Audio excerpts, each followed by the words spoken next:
आज हमारा टॉपिक है गैस्ट्राइटिस। गैस्ट्राइटिस जो है आइटिस इन्फ्लेमेशन, ये इन्फ्लेमेशन ऑफ स्टमक के लिए कहा जाता है। ओके, सो जो स्टमक जो ऑर्गन है उसमें किसी भी तरीके का अगर इन्फ्लेमेशन हो जाए, वो इन्फेक्शन की वजह से हो या किसी और कारणवश, तो उस टाइप के इन्फ्लेमेशन को हम क्या कहते हैं? गैस्ट्राइटिस। ओके, सो गैस्ट्राइटिस कितने तरीके के होते हैं? गैस्ट्राइटिस का पहला जो क्लासिफिकेशन है वो है एक्यूट। एक्यूट गैस्ट्राइटिस का मतलब है कि ऐसी एक गैस्ट्राइटिस की स्थिति जो अचानक से डेवलप हो गई हो और अचानक उसके लक्षण दिखने लगे और उसकी जो उसका इलाज है वो भी जल्द हो सकता है और वो जल्द ठीक भी हो जाता है। ओके, सेकेंड है क्रॉनिक। क्रॉनिक गैस्ट्राइटिस एक ऐसी अवस्था होती है जिसमें जो खराबी है या जो भी प्रॉब्लम्स हैं वो बहुत धीरे धीरे बढ़ते हैं, जल्दी पता नहीं लग पाता व्यक्ति को, और जब तक सिम्टम सामने आते हैं, जब तक लक्षण सामने आते हैं, तब तक के लिए जो उनकी बॉडी है उसमें गैस्ट्राइटिस का प्रभाव बहुत ज़्यादा हो चुका होता है। ओके, सो एक्यूट और क्रॉनिक हो गए। थर्ड होता है erosive gastritis. Erosive gastritis erosion word से आता है, मतलब किसी चीज़ का कहीं से ख़राब होके निकल जाना, कहीं से किसी भी लेयर का ख़राब हो जाना, वहाँ से गिर जाना या निकल जाना, उसको इरोशन कहते हैं। तो इरोसिव गैस्ट्राइटिस वो कंडीशन है जब कोई व्यक्ति बहुत टाइम तक कोई दवाई ले रहे हों और उसकी वजह से, उसके साइड इफ़ेक्ट की वजह से वहाँ सेल्स ख़राब होके वो पूरी सेल्स वहाँ से ख़राब होके निकल गई हों। ओके, जो चौथा क्लासिफिकेशन है वो एक्यूट स्ट्रेस गैस्ट्राइटिस है। एक्यूट स्ट्रेस गैस्ट्राइटिस एक ऐसी अवस्था है जो पेशेंट बहुत टाइम तक अगर आईसीयू में रहे हैं या ऐसी किसी कंडीशन में रहे हैं कि बहुत ज़्यादा टाइम तक उनका ट्रीटमेंट चला है किसी चीज़ का, और उन सारी चीज़ों की वजह से या जैसे तनाव हो रहा है, तनाव किसी भी वजह से, बीमारी की वजह से, बहुत एडमिट रहने की वजह से या किसी प्रोसीजर की वजह से, तो उसको हम कहते हैं एक्यूट स्ट्रेस गैस्ट्राइटिस। फिफ्थ जो है वो है एट्रोपिक गैस्ट्राइटिस। एट्रोपिक गैस्ट्राइटिस जहाँ पे जो सेल्स हैं वो ख़राब होते होते इतने पतले हो जाते हैं, मतलब नए सेल्स नहीं बन पाते हैं, और जो गैस्ट्राइटिस के अंदर की जो सेल मेम्ब्रेन की लेयर है वो इतनी पतली हो जाती है कि फिर वो किसी भी टाइप के खाने को मतलब उसको टॉलरेट नहीं कर पाते, उसको सह नहीं पाते, उसको कहते हैं एट्रोपिक गैस्ट्राइटिस। तो 5 तरीके की गैस्ट्राइटिस के बारे में हमने बात किया: acute, chronic, erosive, acute stress और एट्रोपिक गैस्ट्राइटिस। ओके, नेक्स्ट हम बात करते हैं कि गैस्ट्राइटिस होने के कारण क्या क्या हैं।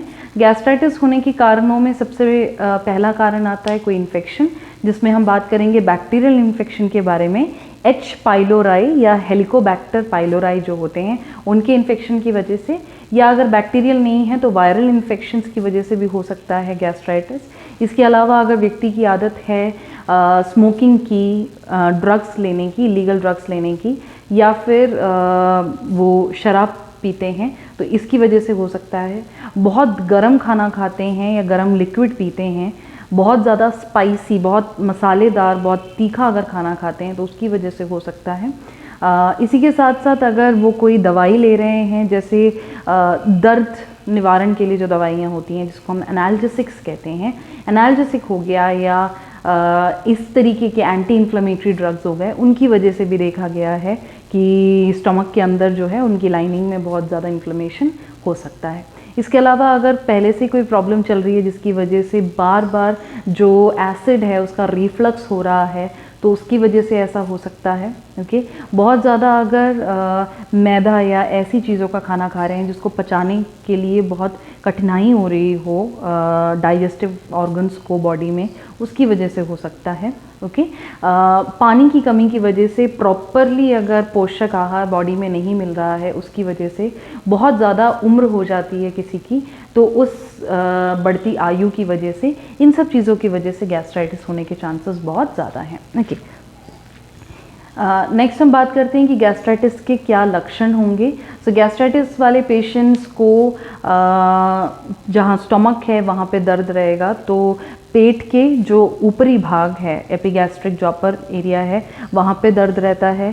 चेस्ट में बहुत जलन रहती है, डिस्कम्फर्ट रहता है, खाना निगलने में कठिनाई होती है, पूरी तरीके से खाना जो है वो पचता नहीं है स्टमक में, स्टमक की खराबी की वजह से। उस वजह से पोषक जो पोषण होता है उसमें कमी आ जाती है, मैल न्यूट्रिशन हो जाता है, कुपोषण जिसको हम कहते हैं, उसकी वजह से बॉडी में वीकनेस होने के, बॉडी बहुत ज़्यादा जैसे आलस आना, ये सारी चीज़ें हम देखते हैं।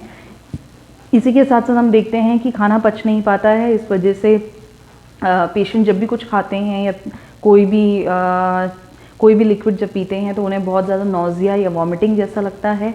इसी के साथ साथ हम ये भी देखते हैं कि कभी कभी गैस्ट्राइटिस की अवस्था के बढ़ने की वजह से स्टमक के अंदर ब्लीडिंग हो सकती है, और साथ ही साथ हम देखते हैं कि वो जो उनका जो स्टूल पास होता है, फीसिस जो है, मल जो है, उसमें ब्लड आ सकता है। ओके, सो ये सारे कुछ लक्षण हैं जो हम गैस्ट्राइटिस वाले पेशेंट्स में देखते हैं।